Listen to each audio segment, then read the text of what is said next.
നജാഫ്, ഇവനായിട്ട് എനക്കൊരു flash back ഉണ്ട്. ഫ്ലാഷ് ബാക്കിനൊരു ഫ്ലാഷ് ബാക്കോ?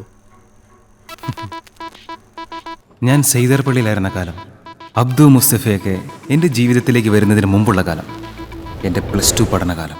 എപ്പോഴും കൂടെ 2 സുഹൃത്തുക്കൾ, എന്നേക്കാൾ 1-2 വയസ്സ് മുതിർന്നവരാ. നിജാദ്, മജീദ്.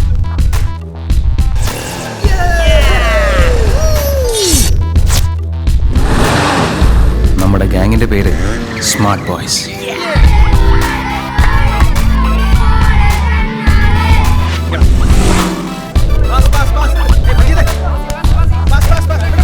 തലശ്ശേരി ഞങ്ങളുടെ കൈവെള്ളയിലായിരുന്നു. ഒന്നും ഞങ്ങൾക്കൊരു പ്രശ്നമല്ലായിരുന്നു. ബൈക്കിന് ബൈക്ക്, പണത്തിന് പണം, ചെലവ് മുഴുവൻ ഏറ്റെടുക്കാൻ ഒരാൾ.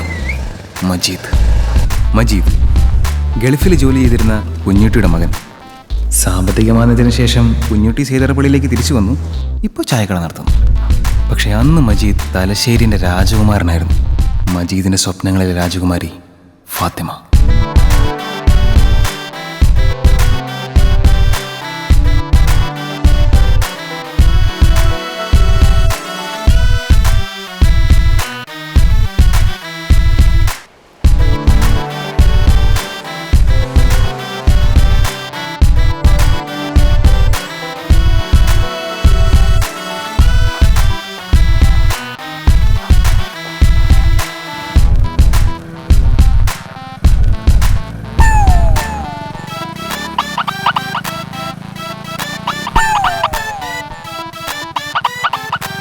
മുറുക്കി പിടിച്ചിരിക്കും മോളെ.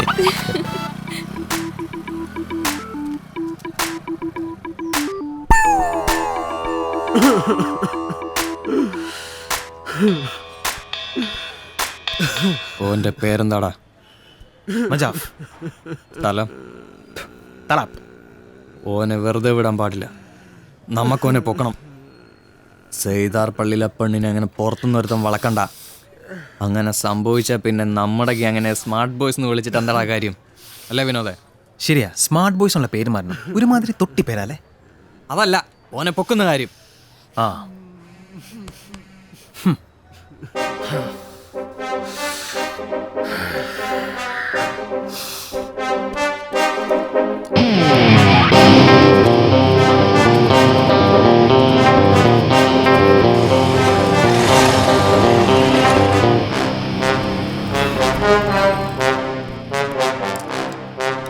കൃഷ്ണേട്ടാ, 3 കർച്ചീഫ് വേണം, വലുതെടുത്തു.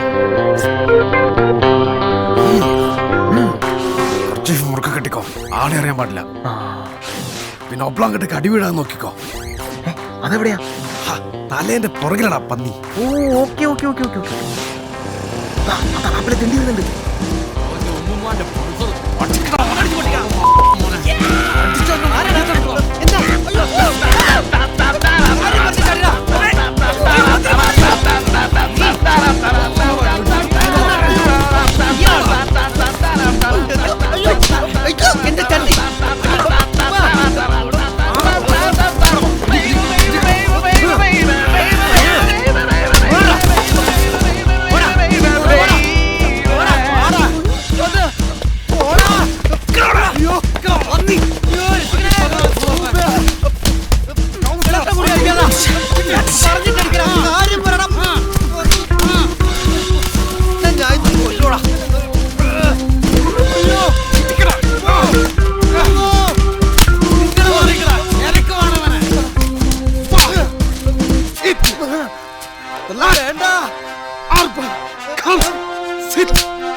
ചെന്നിനായത്തിന്റെ വേരും മുട്ടയുടെ വെള്ളയും പിന്നെ എന്തൊക്കെയോ ഉണ്ട്.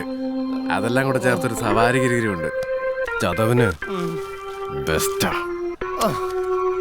ഹീറോയിസം കൂടിയപ്പോൾ രാവണപ്രഭുവിലെ ഡയലോഗും കുറെ കാശ് എറിഞ്ഞു കൊടുക്കുന്ന കൂട്ടത്തിൽ സ്വന്തം ഡ്രൈവിംഗ് ലൈസൻസ് എറിഞ്ഞു കൊടുത്തത് മജീദ് എറിഞ്ഞു.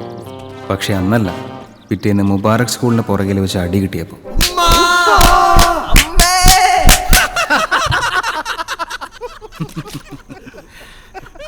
ശരിക്കും കിട്ടിയ. അപ്പൊ ഫാത്തിമയുടെ കാര്യം? ഫാത്തിമേല വേറെ വഴിക്ക് പോയി. നജാഫിനെ പിന്നെ അങ്ങോട്ടൊന്നും കണ്ടിട്ടില്ല. സേതരപള്ളിയിലേക്ക് വരാൻ പേടിയായിട്ടുണ്ടാവും. അപ്പൊ ദഫ് മുട്ടും വടിയായി.